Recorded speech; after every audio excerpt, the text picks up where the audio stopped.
kaya ang dahilan bakit natatakot ang China? Ang bansang China ay laging pasok sa mga rankings na may pinakamalakas na puwersang militar sa buong mundo. Bukod sa lakas nito sa usaping militar, napakaganda rin ng ekonomiya ng bansang ito. Ngunit bukod sa lahat ng bagay na ito, kilala rin ang bansa, lalong-lalo na ng mga karatig bansa nito bilang isang mapagmanipula at bully pagdating sa mga teritoryo. Isa nga sa nabiktima nito ay ang Pilipinas. Ngunit bakit kaya sa nakakaangat na puwersa nito at higit na nakakalamang na mga sundalo, bakit hindi tayo kayang galawin ng China?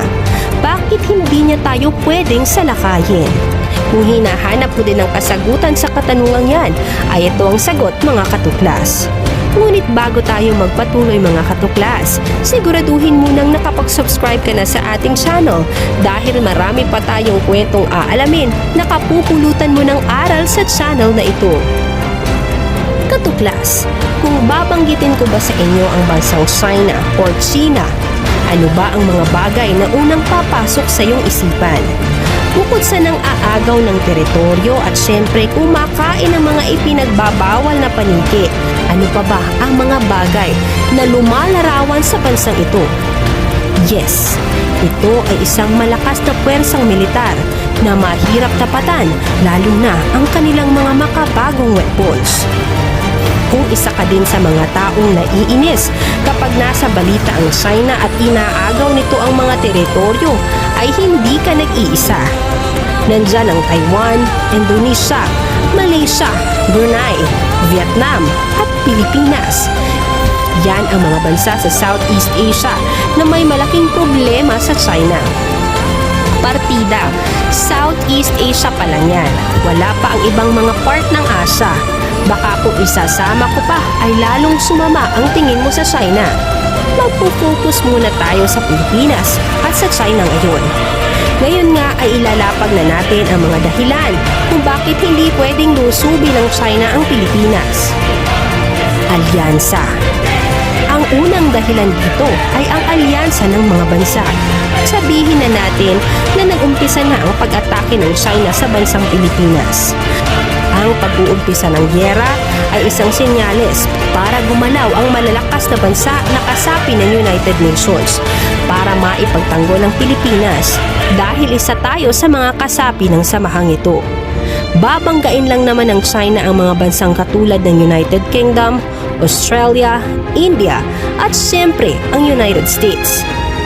Pero hindi ba kakampi ng China ang Russia at Iran? Tama kayo dyan. Alam nating magkakampi ang mga bansang ito. Ngunit hindi ibig sabihin ito na kapag naglunsad ang digmaan ng China ay sasawsaw ang mga ito. Tandaan natin na ang parehong Iran at Russia ay parte ng United Nations. Kaya ang pagkampi nito sa bansang nagsimula ng digmaan ay nangangahulugang pagtalikod nito sa nilagdaang kasunduan na napapaloob sa United Nations. Isang napakawalang kwentang gyera nito para sa Russia at Iran kung sasawsaw sila dito dahil bukod sa wala silang mapapala, gagastos lang sila ng malaki at malaki ang mawawala sa kanila. Bukod sa mga bansang aking nabanggit, nandyan ang Japan upang magpadala ng assistance. Japan ang bansang may napakagandang relasyon sa Pilipinas at may napakapangit na relasyon sa China. Kaya kung porsyento ang tatanungin, mas malaki ang porsyentong nasa side natin ay mga Hapon. Kahinaan ng China. Hindi tatagal ang China kung ganoon nga ang magiging sitwasyon ng gyera. Lalong-lalo na, alam ng mga bansang ito na malaki ang kahinaan ng China.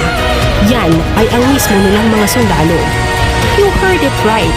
Mismo mga sundalo nila ang kanilang mga kahinaan. Kapag tiningnan mong mabuti ang China, nakafocus ang mga lakas nito sa kanilang armas pandigma at hindi sa mga tao nito. Yan ay dahil pinalakas nila ang kanilang mga armas at binaliwala ang mga lakas ng kanilang personnel. Matanong lang kita katuklas, ganun ba kalakas ang Special Forces ng China? Narinig mo na ba ang kwento tungkol sa mga sundalo nila? Kung hindi pa katuklas, ay hindi kita masisisi dahil mismo ako ay hindi pa naririnig ang tungkol sa kanila.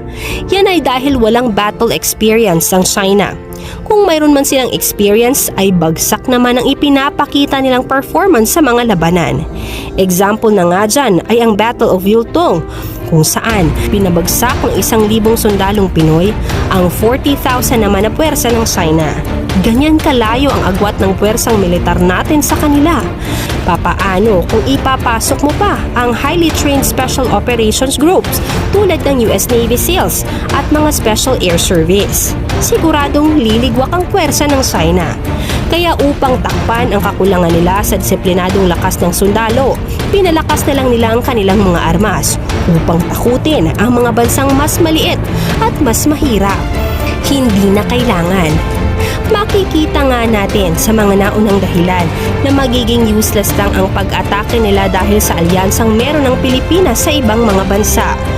Kung isa ka ba namang bansang natalo sa korte sa mga pinag-aagawang teritoryo, ay ikaw pa ang may lakas ng loob na magsimula ng gyera, siguradong magiging world enemy ka talaga. Bukod sa magastos ng digmaan, sigurado din ang pagkatalo nila.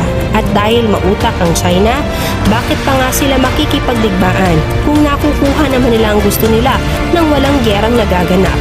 Nakakapagpatayo sila ng mga facilities sa mismong teritoryo natin, may mga artificial island at military bases pa. Naitayo nila ito ng walang tumututol at tuloy-tuloy pa rin ito hanggang sa kasalukuyan.